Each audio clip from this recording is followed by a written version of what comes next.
Hello everyone, I'm Chester44 and welcome to this Let's Play of Blades of Avernum. Last episode, we went into the Governor's Manse, looked around, and managed to eventually find our way up into the upper level, where we managed to spy on Alarbus as he spoke with his leader. They know we're here and they're looking for us. They know Aaron is somewhere, but they can't find him. We're a fugitive, apparently. Now we need to figure out what the hell we need to do. This hallway is now clear of guards. It seems Alarbus and his retinue have already left. That was quick. The Black Wizard demanded that Alarbus find you, and now he departed with his entire retinue, apparently with that purpose in mind. It is good that he doesn't know where you are, but not so good that your capture is important enough for the head of the Order to drop everything he's doing to chase after you. You are a marked man, but you do not even know why. Can't go in there.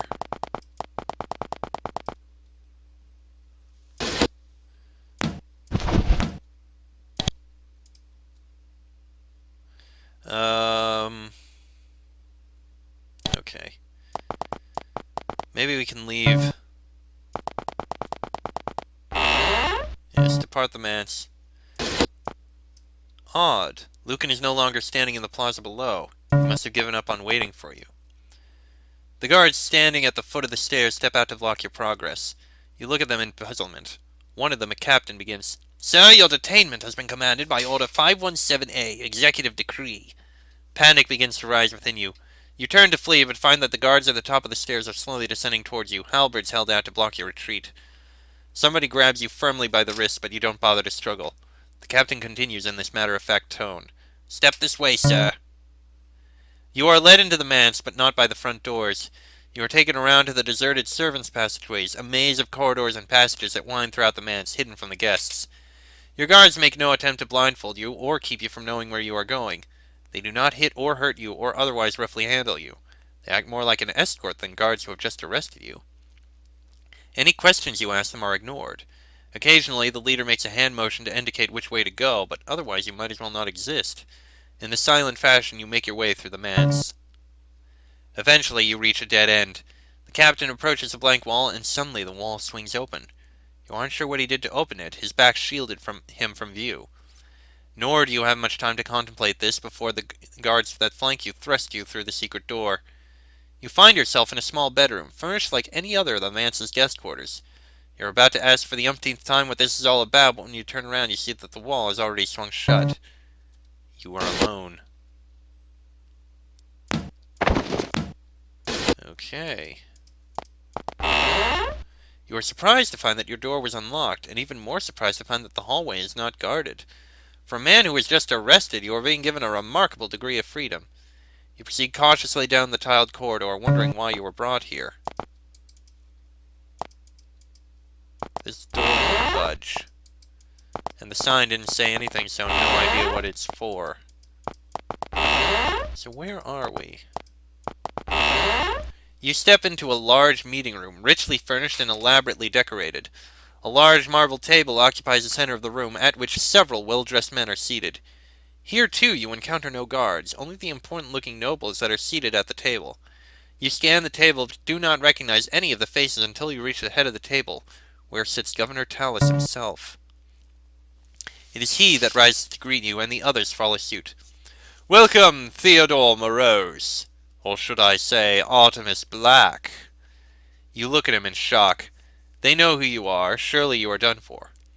"Yes, we know you were using counterfeited papers. We know you are the one the Order is seeking so desperately. But that is not why we brought you here. I think, Artemis, that we have a common enemy. That makes us friends, doesn't it?" He grins, but it's hardly reassuring. "We have a request for you, Artemis, and I think you'll agree to help us. After all, that's what friends are for."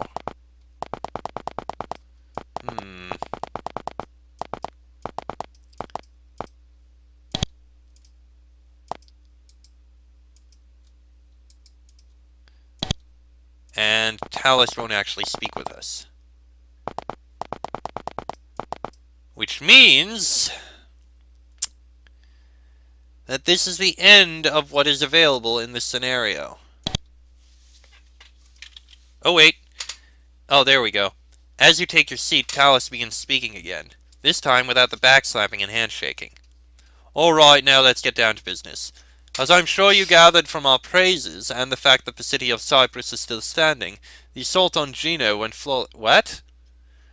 What Order forces remained in Cyprus have been routed as well in the days since the assault. Days? How long have I been recovering? You were in bad shape when the General's men first found you. You had suffered quite a few injuries from the explosion and were pinned to the ground by fallen debris. They rushed you back to the ship where a medical inspection revealed that your physical wounds were mostly superficial, bruises and the like. However, to our doctor's dismay, you remained in a comatose state for days and showed no improvement. We brought in a local wizard, no easy task as mages have been in short supply since the Order's purgings. He diagnosed your malaise as a mental one, inflicted by some sort of backlash from a failed spell. Does that sound right? You slowly nod, thinking of the failed teleportation spell and the resulting leaden feeling of your mind. Well, he treated you for whatever it was, said you could have suffered debilitating mental injuries had it been left untreated. We're all glad to see you're all right. Who was this wizard? I don't know. He never identified himself. One day the guards told us a strange man in white robes was standing at the steps to the manse, but that he wouldn't speak a word to anyone even to say why he was here. We went down to meet him in the hope he might be a traveling wizard that could offer aid. We hardly even had time to explain the situation before he was heading upstairs. Didn't even agree or ask for payment, just made straight for your room. He'd been here about a week. You've been unconscious for going on 2. Then he left as suddenly as he came. I don't know what brought him here. Fate, I suppose, but he likely saved your life. Too bad he vanished without a thank you. So what happens now? Our main concern is trying to discover just who is behind the Order of Blood. We know for certain now that they were not just bandits. They had backing from somebody in Imperial government. Somebody powerful. But besides that, we'll be working to get things back to normal. We've emptied out the prisons and started returning all the fines and stolen goods to their rightful owners. We're trying to put this behind us. As for you, well, I'm sorry to say that the operation on Gino is remaining classified information, so you won't be getting any public adoration. You do, however, have our deepest gratitude, and we haven't forgotten your promised reward. We have set the portal in the room to the west to return you to your home in Kaskadaka. I do not know what you'll find. Somebody high in the Imperial government still wants you dead, but at least you will be able to leave Cyprus. He rises from his chair to shake your hand. Be wary and good luck. Thank you for all you have done. He turns to leave but stops at the doorway. By the way, there's a lot of money for which we can't find the original owners. Speak to Chief Treasurer Stone, perhaps he can find something for you. He closes the door, leaving you alone. Okay. Okay, that's the same thing. It looks like it's this particular type of councilman. And this is just getting me, experience over and over again. Obviously, that's meant to be the end of all of this. So, there's some assault on someone named Gino. Or some place called Geno. I don't know. Oh, we're supposed to go there. Tallis smiles as you take your seat. He begins immediately. If you haven't already figured it out, I am Tallis, governor of Cyprus. The men sitting with us are the Council of Cyprus, a body of merchants, nobles, and otherwise worthy men who aid me in leading our city. I'd go around the table and introduce them to you, but it seems such a waste of time. Besides, we already know who you are, and that is what is important. Isn't it, Artemis? Why have you brought me here? A fair question. I am sorry about our rather rough invitation. We needed to meet with you, but we could hardly have you walk right into our meeting hall in plain sight of the Order or anyone else who should care. I trust Captain Ma didn't mistreat you? You still haven't answered me. Right you are. I see my dodging is bothering you, so I will get straight to the point. The Order has, for all intents and purposes, conquered Cyprus. We tolerated this for a time because it was more convenient to do so than resist. This is no longer the case. Their oppression of the people, fines, and insufferable taxes are eating away at Cyprus's prosperity. We have long been a thriving trade city, but soon we will become a ghost town. The Order of Blood must be dealt with. That is why you are here. Why don't you deal with them yourselves? A good question. Cyprus is not a militaristic state, but we have more than enough resources and soldiers to fight off a bandit rabble, even if it's an organized and well-equipped group like the Order. The Order's takeover wasn't a violent one, though. They wouldn't have stood a chance in such an effort. Instead, they have coerced us into allowing their presence, and here we are powerless against them. What did they do?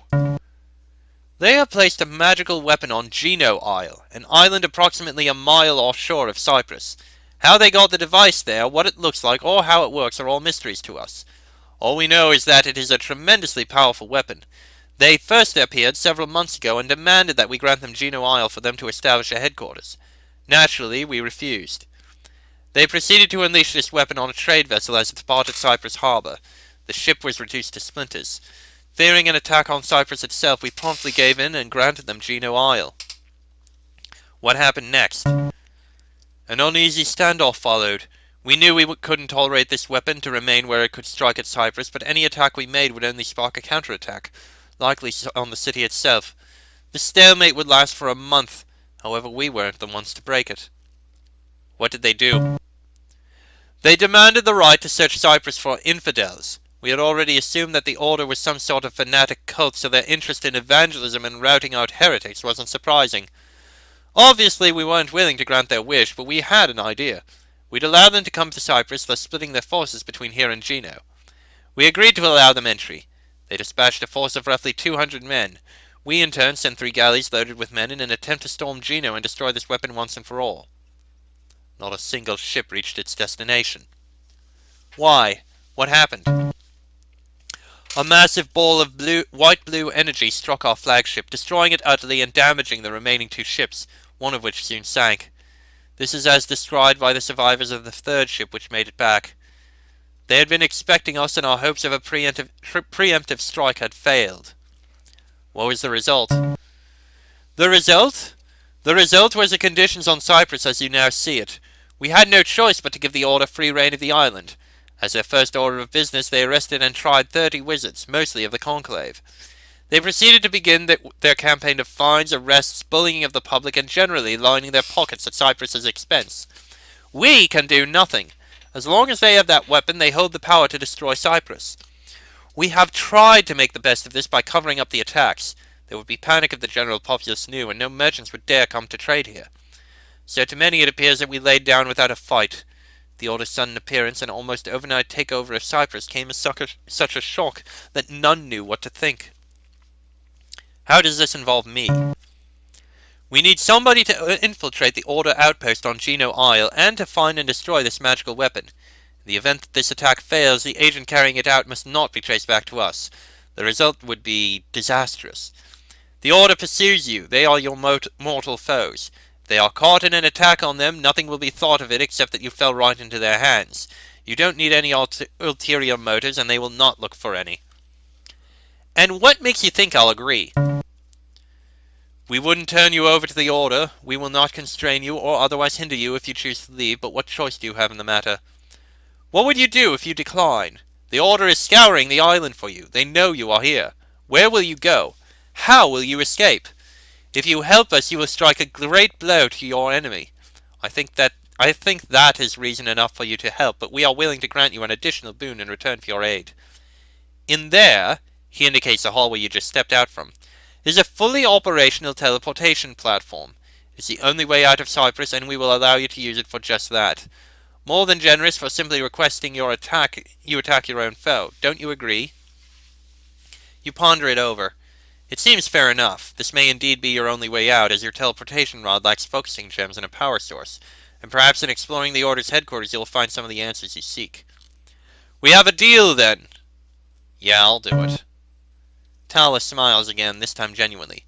Excellent! General Stassen will brief you on the plan of action. General?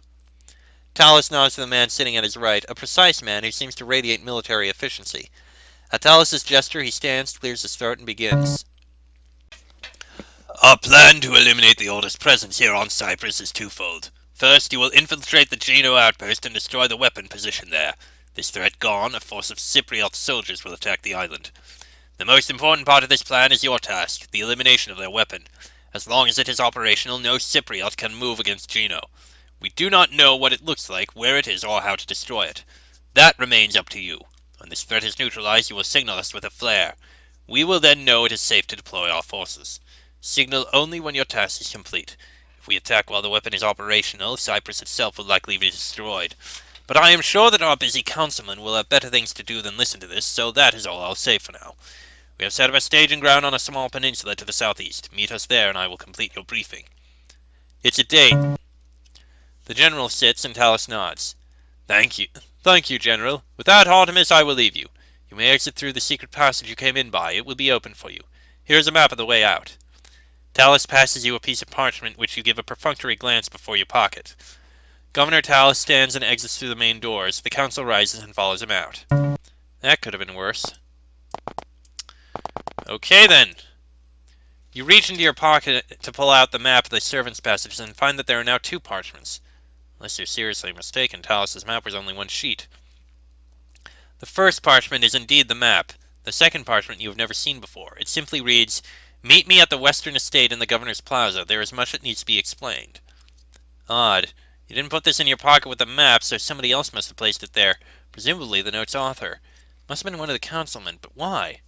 More questions, but at least this time there's the promise of answers. You place your palms on the secret door that you know is behind this tapestry, feeling for any hidden buttons or switches. You find none. Eventually, you give the wall an experimental shove, and to your surprise, it easily rotates to reveal the passage through which you came. Climb the stairs. Navigating the maze of passages is a bit more difficult without guards to lead you, but with the map Tallis provided, you manage to do so with only a few dozen wrong turns. You emerge in what seems to be a storage shed. A Cypriot guard stands watch, but makes a pointed effort to look right through you. As far as the Order, or anyone else for that matter, is concerned, you were never here. Okay then, and here is where we need to go into. Okay then.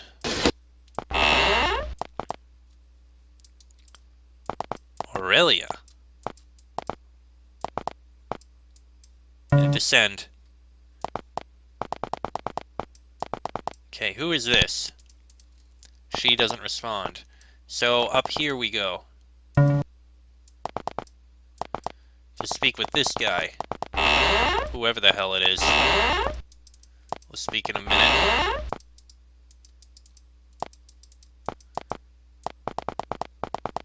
No, there's 2 people here. That's a portal. He doesn't respond. Virgo gazes out the window on the gardens below. He seems to be deep in contemplation, but as you approach, he startles you by suddenly speaking. So you came. It is good to see that I was right about you, Artemis. I put so much into this, into you. He speaks distractedly and doesn't turn to face you. Rather, he continues his studying of the gardens below. You approach to stand beside him. But I never really doubted. He turns to look at you, blinks, and suddenly regains his focus. Yes, I always knew you'd be beside me. I thought there'd be others, but I always knew you'd be there. What was that? Nothing. Virgo shakes his head as though to clear it. Nothing. Things have been moving quickly, and allies that have been in such short supply. You are here now, and that is all that matters. Did you fix the teleportation rod? Yes. He produces the rod from one of his robe sleeves and hands it to you. I managed to save the old configurations of the previous owner. You thank him profusely, but he waves it away. Now I think it is time to get down to business. You are still interested in finding the Order, are you not? What can you tell me about what's going on? Not as much as I'd like, for much is still hidden from me. We know that the Order is an increasing threat. Their presence here in Cyprus has been eliminated, but this was but a small portion of their power. I do not know who is backing them, but their possession of the catastrophe and their audacity in attacking your master's tower point to a powerful man indeed. I am troubled that I am unable to discover just who it is, but I have reason to suspect the very worst. There are some circumstances around the Order and their sudden appearance that cause me to fear we are up against more than a rogue imperial official. What do you mean, circumstances? In the imperial government, nobles are always jockeying for more power and a better position closer to the emperor. Sometimes one of these nobles decides to take up arms and violence erupts. But not many men can muster the strength the Order has exhibited, which leads me to believe that we are dealing, at the very least, with some general or advisor to the Emperor. Then, of course, we have the Order's name and their strange actions. What does their name have to do with anything? The Order of Blood was a cabal of the blackest warlocks to walk Assyria. They fell from power some 20 years ago, after a failed attempt to seize control of the Empire. At their peak, the Order completely controlled the Conclave and used this power to easily manipulate the Emperor. I had my doubts at first about whether the order we see today could really be a reformation of the same cabal. They have made no secret of their animosity towards the Conclave, and have openly arrested wizards, and even stormed your master's tower in Cascadaka itself. I am shocked that the Conclave didn't move against them the moment even a whisper of Order of Blood reached their ears. This all bodes poorly. What can you tell me about the Sentinels? It is an honor to head such a worthy organization, and to have successfully led them for going on 20 years. The resources of the Sentinels have been invaluable to me, especially in these recent struggles. However, I am pleased to call you an ally as well. Few Sentinels have received magical instruction, so you are already a valuable asset. You are also proven you can show more discretion than some of my other allies. What do you mean by that? Being rash or careless is not the Sentinel way, and never has been. We watch, we listen, we strike when the opportunity presents itself, and then fade away. It is not by mistake that our organization has lasted so long. We know we cannot openly defy the Empire, and that doing so is only going to get us killed. Or at least some of us know this. Some of my subordinates have become a bit impatient with 20 years and no action. They do not see how much we've accomplished in these 20 years. Things we couldn't have done if we'd thrown away our lives at the first opportunity. Some of my most valuable agents I can no longer trust with sensitive missions. Have you heard anything about Aaron? No, I'm sorry to say I haven't heard anything about your friend. I'll be looking for him, I promise you that. If he's to be found, I will find him. He seems troubled, and from his tone of voice and facial expression, you'd say he's as anxious about your friend as you are. Could you explain to me how to use a teleportation rod? I haven't changed it any, so it works the same way as it always did. It requires a power source and 2 focusing gems. Different combinations of focusing gems can be configured to take you to different locations. Actually reconfiguring the rod is a bit out of your league, though, so you're stuck using the destinations your master had configured. There are 4 gems typically used in teleportation in order of increasing quality: rubies, emeralds, amethysts, and cat's eyes. The better gems can be cut more precisely, and so are the most prized. They can be used to travel to the furthest and most dangerous destinations, as the percentage of error is increasingly minuscule. So now we have that.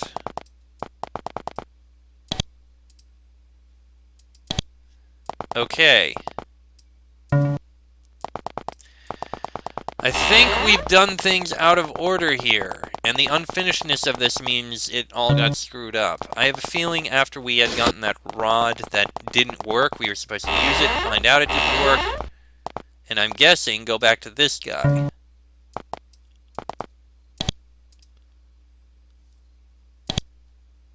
No. Okay then. We didn't actually get any real answers, so I guess we can go and try to find the guy to meet him and deal with that? Yeah, across the East Cyprus. I don't know why that is really a necessary thing, but it is. He said we're supposed to meet him down here. Ah! As you approach the peninsula, a band of Cypriot soldiers appear from their hiding spots to surround you. The captain is the first to speak. Identify yourself. You do so. He nods. This is the one. Let him through. The circle opens up to allow you to pass, and the captain continues. The general is waiting for you in his tent. He will tell you more. Good luck. The lookouts vanish as quickly as they appeared, melting back into the surrounding boulders and trees to ambush anyone who isn't welcome here. You feel sorry for any poor sap who stumbles upon this place.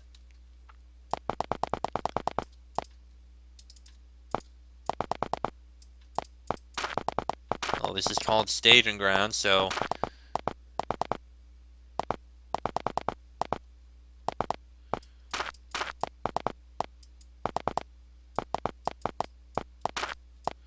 This is where we're supposed to go.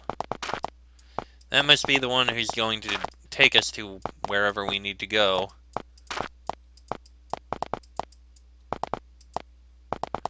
It's a very big peninsula and area.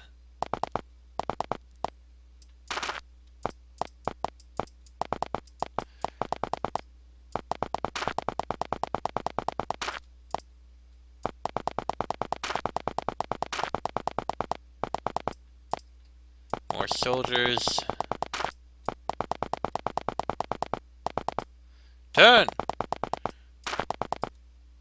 It's a small area to rest in. This large pavilion in the center of the staging grounds must be the one the Cypriot captain told you about. Sure enough, when you pull open the door flap, you find General Stassen waiting for you. He motions for you to enter the small mobile command center. As you step inside, you notice that he isn't alone. Standing at his side is a man wearing the uniform of a naval captain. Stassen is the first to speak. I'm glad you made it, Artemis. Cyprus is no longer safe for you while the order reigns. This, he gestures towards the man next to him, is Captain Rice. You shake hands with the captain. Stassen proceeds. Introductions now aside, it is time to go over our plan again. Come. In a minute. Okay, now. Oh, they're actually turning. Turn! Turn! Turn! General Stassen wastes no time with small talk. Right, let's get down to business. We've waited long enough, and every moment we stay here is a moment we could be discovered. Artemis, you already know the goal of your mission, but allow me to recap. You must infiltrate the Order's base on Gino and neutralize their weapon by whatever means necessary. We haven't told you anything about the base itself, but that is because we simply don't know anything. We estimate the Order's strength to be 300 men, so clearly stealth and prudence are the way to go. No heroics. Captain Rice will tell you more. At the General's beckon, Captain Rice begins. I have selected one of my most trusted mariners to ferry you to Gino. He has handled sensitive transits for me before, and is more than capable for this mission.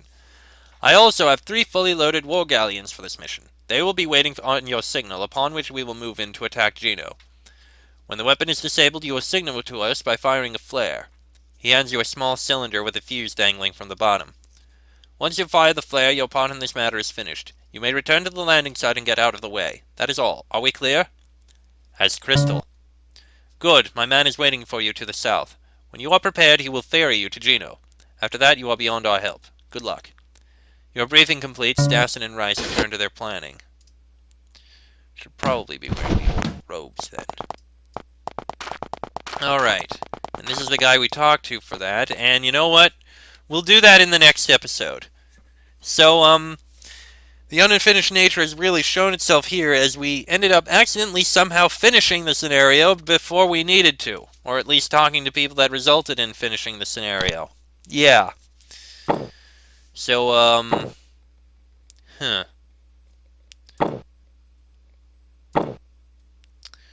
Okay. Well, that'll be in the next episode. So until then, I'm Chester44. That is Artemis. This has been a Blades of Avernum Let's Play, and I shall see you all next time.